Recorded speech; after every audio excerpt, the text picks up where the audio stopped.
The people who are for us, we don't have to stand on our heads for them. Have you ever noticed that? You can do a little bit of nothing and they're like, oh, great. Oh, you're so wonderful. It's so amazing. Oh, that was so nice. Then the people we stand on our heads for, it was no big deal to them. What are you even telling them for? They don't care. I don't want us in a position where we never see God's plan for our lives because we spent our entire life people pleasing. In most cases where we people please, what is a priority for us does not take precedence.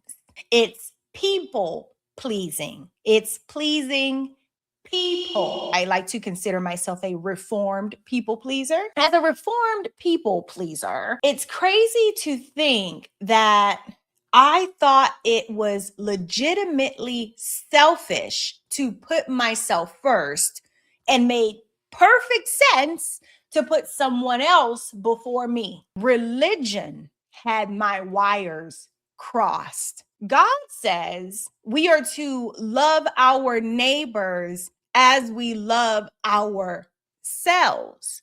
It's as though I was living to just love my neighbor and to completely ignore myself, reject myself, neglect myself, abandon myself. I don't see that anywhere in scripture, but that's what I was doing. And I wonder if you're doing it too. Let's make a list. It's homework time. Let's make a list of everyone we have ever people pleased for. And if you're still actively a people pleaser, make a list of those people too. List all of their names and their titles, because those titles, they get heavy, and you feel that because they have a title, they are exempt. You can still people please because of the title.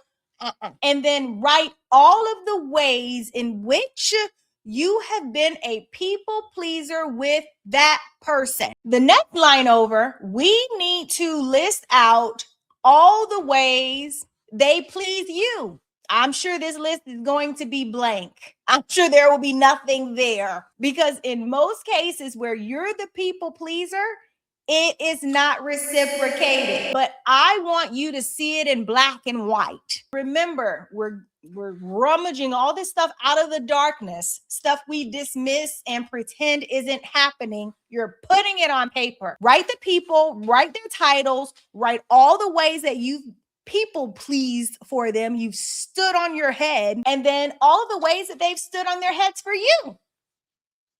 I can't wait for you to see this list. I, again, want it to be glaring in your face where you cannot miss it, that you are the one being taken for a ride. You're being taken for a ride and you're paying the tab.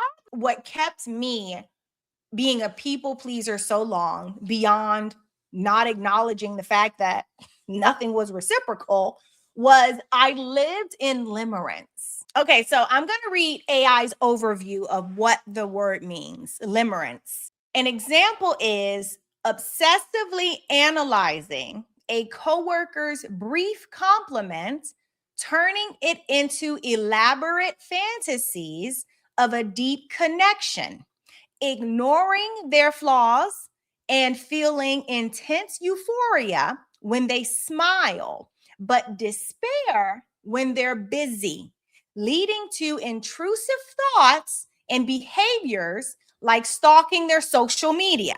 Now, that's a bit intense, AI. What I'm getting out of it, and what I wanted to share with my experience with limerence, and feel free to share yours, you imagine something more than what really exists. You take a breadcrumb and you make a whole sourdough loaf out of it. That's what I did. And that's how so many people receive so much credit as to the justification for me being a people pleaser, because they're such great people when the only thing they gave me were crumbs. I was the one who made the sourdough loaf. So I wonder if that's happening for you, because with people pleasing, it's very manipulative from the other person's side because they pick up on it. They know they're usurping from you everything they can, everything they need. So they're not going to tell you you're being an idiot. They're not going to tell you that you're doing too much. Why? When they are benefiting in such a way, they are making hand over fist off of you. No, they're not going to cut that off. They're going to let you keep believing the lies you tell yourself that they are so great. With all of that being said, look back at your list. Look at that list. Look at those people. Look at those titles. Look at how you stand on your head and look at what they do for you. Think about Joseph in the Bible. He told his dreams to his siblings. I don't know if it was his age or what, but Joseph, they don't like you like that. You got the coat of many colors. You seem to be dad's favorite. He doesn't even like our mom. He wish he never married her. No, all of that reality out the window.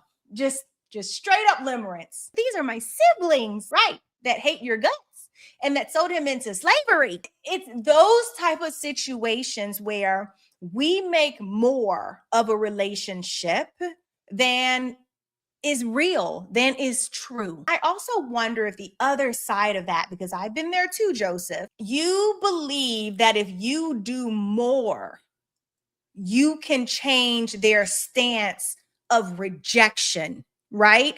If you overextend yourself, then they'll come around. They'll see how good of a person you are. They'll see how much you like them, how much you're willing to do, and then they'll start doing more too. No, Joseph told his dreams to vipers, and they had a title. They had a title. Look at that.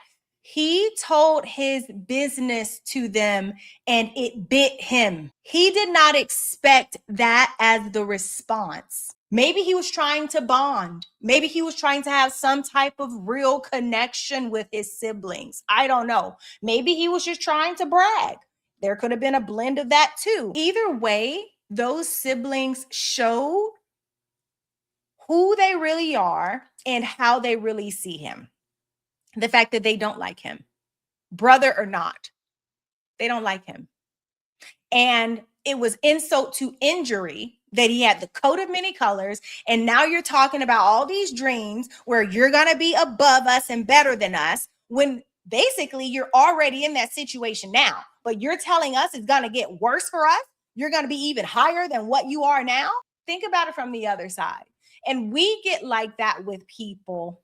I know I've been there. We share our dreams with vipers because we want them to be happy for us. We want them to clap for us. It's so sick how we know, hopefully now it's a little different because we're doing all of our homework. We know certain things or have an inkling about someone in certain areas that they're really not for us, but we will still divulge personal information that could bring us harm. We will still share it with them. Ask yourself why. I know for me, I was trying to bond. I wanted there to be a bond and a connection.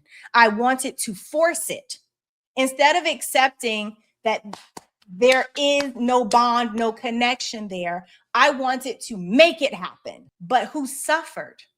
I did. Instead of just letting bygones be bygones and accepting reality for whatever it was, I wanted to press the issue. I wanted to people please. I wanted to impress them.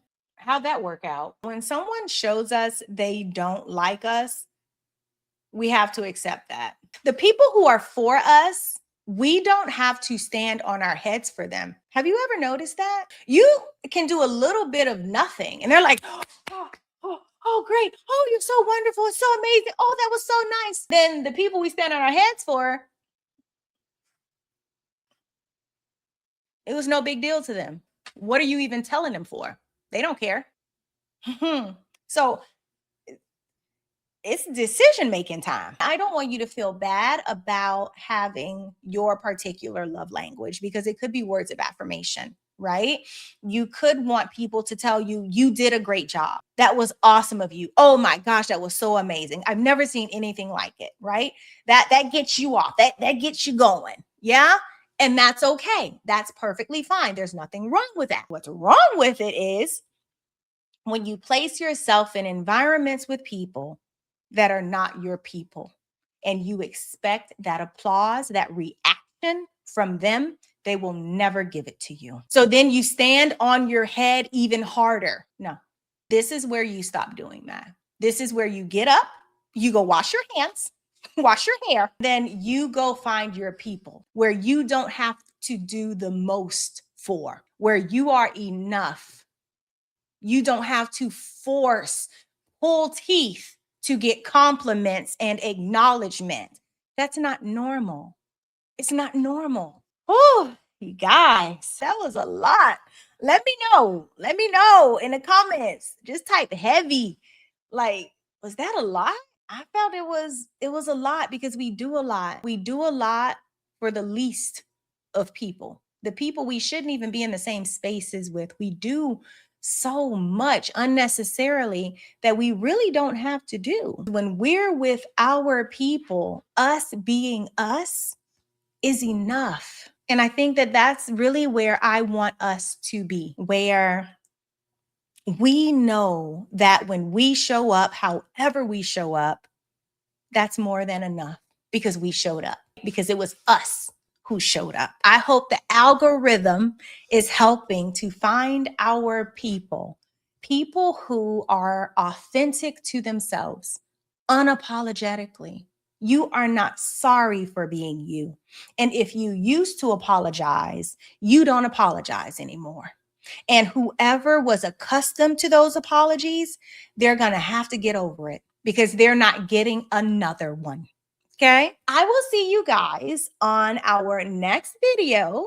And in the interim, I'll see you in our community posts. Bye.